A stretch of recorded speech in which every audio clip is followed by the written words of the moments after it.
Ang daming nag-request nito, kaya ngayon ipapakita ko sa iyo ang step by step kung paano gumawa ng AI-generated anime video na ganito. They hated him, they feared him, but what if everything they believed was a lie? He was a hero, forced to wear the mask of a villain. But why? The answer would change everything. Why would someone destroy everything they love? Itachi had a secret, but it wasn't his to reveal. He bore the burden no one else could. They saw betrayal, he felt only pain. But Itachi teaches us this: sacrifice isn't weakness, it's the strength to put others above yourself. Itachi didn't seek forgiveness, because no one knew the truth. His sacrifice wasn't for glory, it was for love.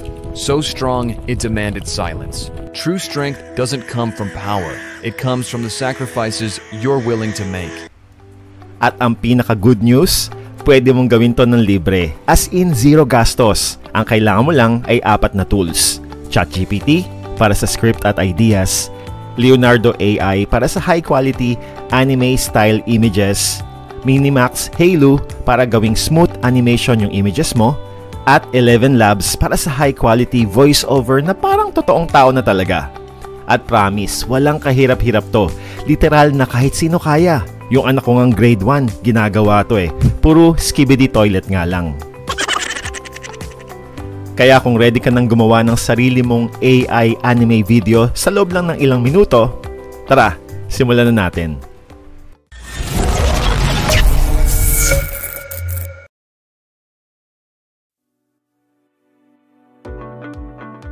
Siyempre, bago ka magsimula, kailangan mo munang alamin kung anong niche ang gusto mong targetin, lalo na kung plano mong gawing full-time content creation to. Depende yan sa goal mo. Gusto mo bang mag-educate, mag-entertain, o mag-inspire ng viewers? Pero let's be real. Kung gusto mong kumita at ma-monetize ang videos mo sa YouTube, TikTok o Facebook, kailangan smart ang pagpili mo ng niche. Dito papasok si ChatGPT or DeepSeek AI, parehas lang naman halos to. Pero for the sake of this video, gamitin natin ang pioneer, si ChatGPT. Punta ka lang sa chatgpt.com and sign up for free gamit ang any Google account mo. Mabilis na disclaimer lang ha. Free account lahat ang gagamitin natin sa mga tools na nabanggit ko kanina. Okay naman yon, pero syempre kung gusto mo ng mas quality at mas mabilis na resulta, you can explore their paid version. Pero nonetheless, okay pa din yung mga makukuha mong resulta sa free. Papakita ko sa iyo mamaya yung finished video gamit ang all-free version, kaya stay put ka lang. Pagdating sa ChatGPT, importanteng tandaan na kung gusto mo makuha ang pinakamagandang sagot, kailangan mo munang i-warm up to. Huwag attack agad. Painitin mo muna, pambihira ka naman eh. Think of it like warming up bago pumasok sa isang basketball game. Mas maganda ang performance kapag ready ka na, di ba? Pwede mong gamitin ang prompt na to para sa niche ideas. Isa kang YouTube expert, balak kong gumawa ng anime-style video gamit ang AI tools. Your job is to give me the best niche na konti ang competition pero malaki yung potential audience. Pwedeng mix ng dalawang niche. Can you do this for me?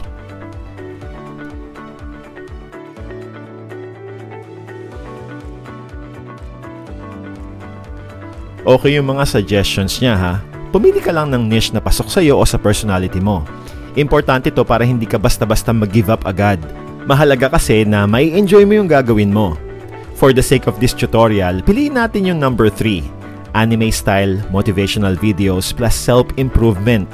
Kaya punta na tayo sa step 2.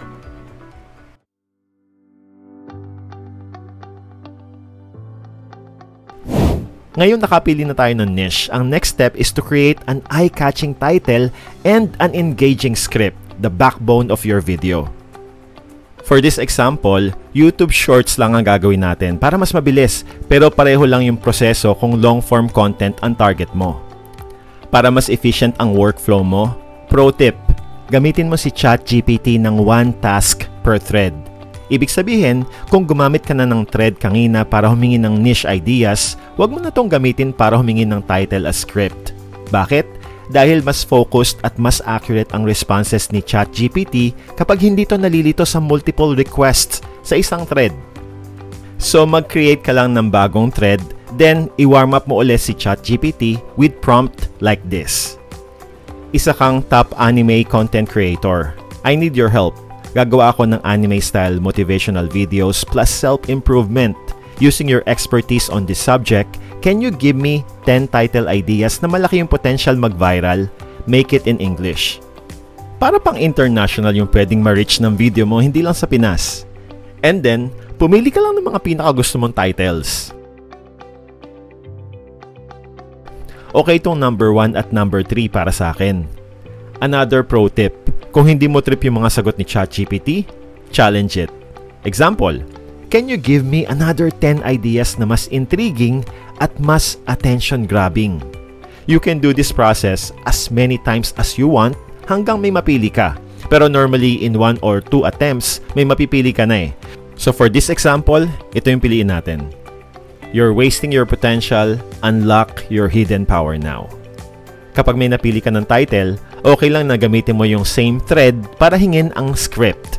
Since na-warm up mo na si ChatGPT bilang isang anime content expert, mas mataas na yung chance na makuha mo yung best output on the same thread kasi related naman siya. Ito yung script generator prompt example. Being a top anime content creator, please help me create a very engaging, emotionally uplifting script para sa isang YouTube Shorts, less than 60 seconds, with this title. Then, ilagay mo lang yung title na mapipili mo. So, ilagay na natin yung title na napili natin kanina. Then, enter.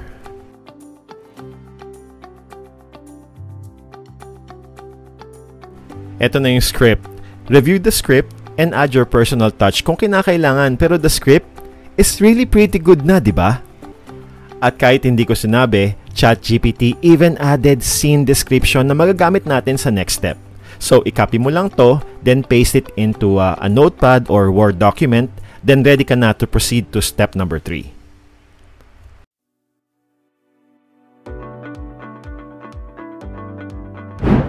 Nakita mo naman yung script, di ba? Kahit free version lang, ChatGPT delivered. At hindi lang script, pati scene suggestions na magagamit natin sa step na to. For this step, combination na ng ChatGPT at Leonardo AI yung gagamitin natin. Question: ba't need pa natin mag-create ng image? Bakit hindi na lang animation agad? Kasi so far, wala pa akong alam na AI tool na pulidong makakagawa ng animation without an image as guide. At mas okay para sa akin to kasi makakapili ka ng best image na pwede mong gawa ng animation. To do this, gagamitin natin si ChatGPT to help us create the best text-to-image prompt na gagamitin naman natin kay Leonardo AI.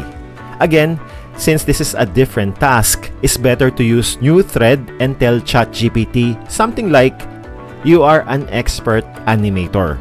I will give you scene description and your job is to create the perfect text-to-image prompt for generating high-detailed 8K resolution anime-style image that would best fit the scene." I will be using Leonardo AI. The title of the video is "You're Wasting Your Potential, Unlock Your Hidden Power Now." Please say, "Sure, Master Cute Millionaire in You," if you're ready.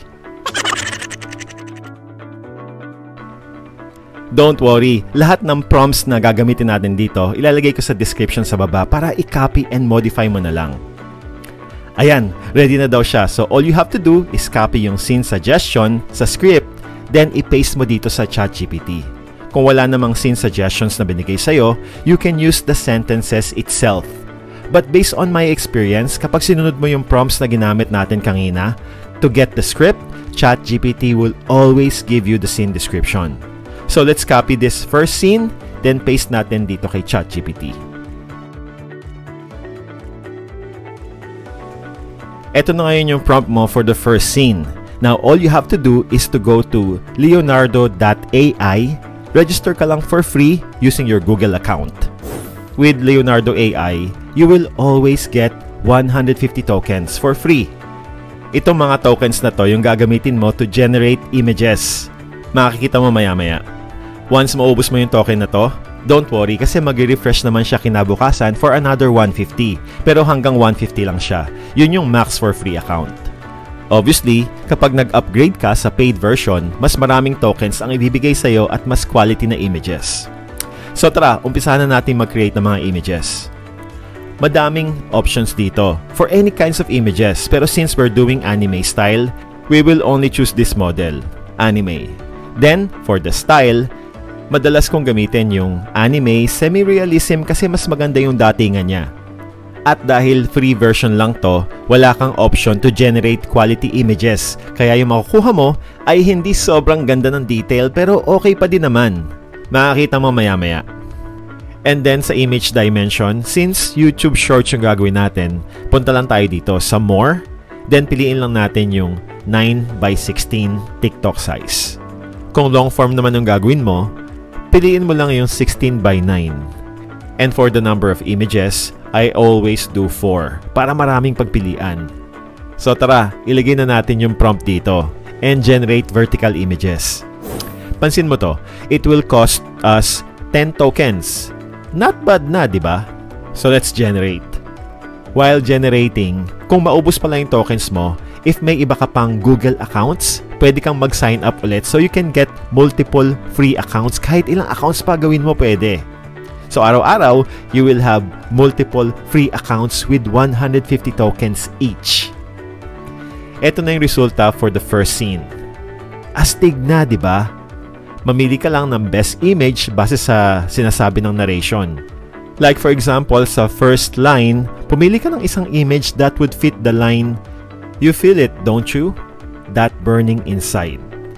Then, pumili ka ulit ng isa pa sa apat that would fit the line, "Like you were meant for more." Or you can opt to have ChatGPT generate another prompt for that line. Like this. Then generate another sets of images. Then piliin mo lang yung the best. Kaso, since hindi naman to perfect, may mga images na merong kulang na body parts at meron naman mga sobra. So make sure na yung pipiliin mong images ay mga perfect at walang error. Otherwise, you can regenerate until makakuha ka ng perfect na gusto mo. Once makapili ka na ng mga images, i-download mo lang to by clicking here. At ganun lang din yung gawin mo sa mga iba pang scenes. Pro tip, kapag na-download mo na lahat ng image assets, i-rename mo lang yung file name nun base sa narration kung saan mo sila ilalagay para hindi ka malito. And just like that, you're now ready to move to the animation step.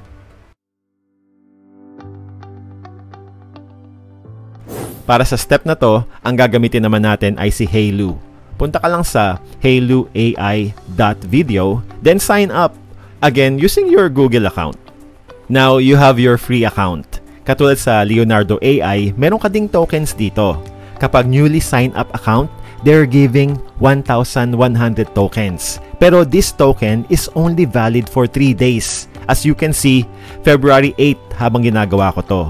Then after 3 days, magda-downgrade ang free account mo to just 100 tokens. And like Leonardo AI, nare-refresh naman yon every day. Kaso, 100 nga lang. Pero no problem, kasi kung madami kang Google accounts, you can sign up using each one. At magkakaroon ka na ng multiple free accounts. Wala namang limit din dito. So tara, mag-animate na tayo. I-click mo lang tong create, then punta ka sa image to video tab. At dito, idadrag mo lang yung image na i-animate mo. Dito sa baba, you can put certain types of movement na gusto mong ipagawa sa animation. Nasa sayo kung ano yung trip mo. Pero I normally leave this blank and let AI do its magic. Unless kailangan talaga ng certain movements. And tignan mo naman to. As you can see, one animation will cost you 30 tokens. So kung may 100 ka na lang, as free account, 3 lang yung magagawa mo. Medyo magastos to sa tokens, kaya naman kung gusto mo talagang karirin to, I would suggest go for their paid plans. Right now, ang gamit ko ay yung unlimited plan nila. Sulit naman yun for me. Anyway, tara, let's animate this. You can do multiple creations and for free trial, you can do 3 at a time. Ganito lang yung gagawin mo sa lahat ng images. May mga drawbacks lang sa free account. Una, medyo mabagal yung pag-generate niya. At pangalawa, may watermark siya sa ibaba. Pero madali lang naman natin ito matatakpan. Mamaya papakita ko sa iyo kung paano. So eto, ready na yung first animation. Tignan natin. Not bad na, di ba?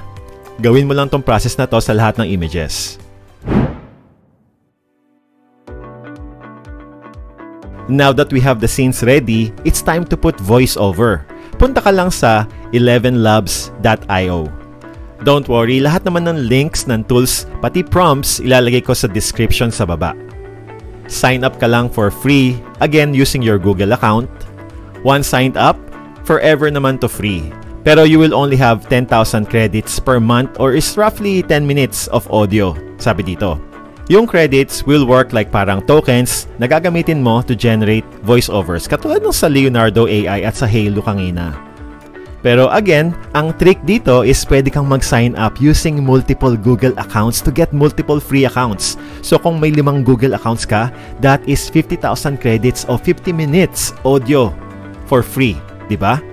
Punta na tayo sa text-to-speech to start our voiceover. Ang una mong gagawin dito is to pick the best voice na pasok sa'yo. Punta ka lang dito sa right side. Madaming options dito at meron ding Pinoy voices. Piliin si Celia Cuentista, tagapagsalaysay ng kwentong pambata. Hatid niya ang saya at aral sa bawat kwento. Ako si Ate Ada. Kung gusto niyo na magandang taga-kwento, piliin niyo ako, si Ate Ada. Di ba panalo? Pero since English yung example natin, pili tayo ng malupit. Life isn't about finding yourself. Life is about creating yourself. Piliin natin tong si Liam for this example. Once makapili ka na ng voice, i-paste mo lang dito yung script mo. Siya nga pala, yung nakikita mo sa kanan like stability, similarity, I normally leave them as default. Wala na akong ginagalaw dito other than generate speech. So i-paste mo lang dito yung script, then tara, generate na natin yung speech. Pakinggan natin. You feel it, don't you? That burning inside like you were meant for more. But every time you try, something pulls you back. Okay naman siya, di ba? So i-check mo yung credits. From 10,000, eto na siya ngayon. Just for you to keep track kung ilan na lang yung credits mo. If hindi ka pa satisfied sa tonality niya o sa delivery, you can regenerate speech. I think pwede mong gawin yon hanggang 3 beses nang hindi ma-charge sa credit mo. Pero for me, okay naman na to. So download na natin and punta na tayo sa final step.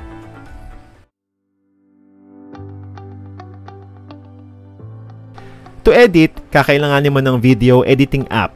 Madami naman dyan for free. Pero ang gamit ko is CapCut. May free version din sila. Punta ka lang sa CapCut.com and download their app. Kapag ready na yung video editing app mo, you can import all the assets. Eto na yung mga assets natin. Katulad ng tip ko sa iyo kanina, binago ko yung file name nila base sa narration part kung saan ko sila ilalagay. Mas mapapadali kasi nun yung process at hindi ka na malilito. Simply drag all the assets dito sa app mo and start editing. Una, ilalagay ko yung voiceover sa timeline. Then, to add the scene, ika-copy-paste ko lang yung narration part dito and then search for the media. Just like that. As you can see, merong watermark, di ba? We do not want that to show syempre. So all you have to do is to scale the video up hanggang sa point na hindi na makikita yung watermark. And just like that, hindi na makikita yung watermark. So ganun lang din yung gagawin mo sa other part. Tuloy-tuloy na natin to.